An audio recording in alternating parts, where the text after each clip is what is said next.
আপনি একটু আগেই তো খোকন ভাই স্বীকার করছেন কিন্তু যে আপনি মাল কিনছেন ৩,০০০ টাকা দিয়ে। আমরা স্টেশন বাজার আমাদের যে মসজিদ মার্কেটটা আছে, মসজিদ মার্কেটের পিছনে একটি ট্রাক আমরা পেয়েছি। সেই ট্রাকে আমাদের যে ডেলিভারি অর্ডার ছিল, ডেলিভারি অর্ডার অনুযায়ী 400 বস্তা মালামাল লোড হওয়ার কথা।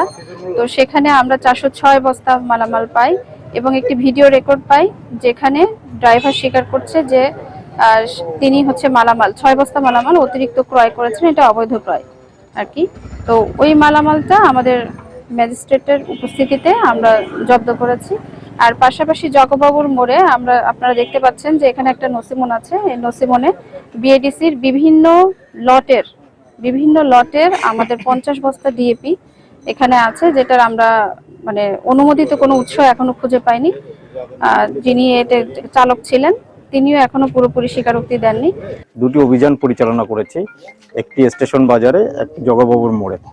স্টেশন বাজারে ডিও বহির্ভূত 6টি বস্তা বিসিআইসির সার পাওয়া গেছে, যেটার সঠিক কোনো সদুত্তর আমরা পাইনি। এটা আমরা সিজ করেছি।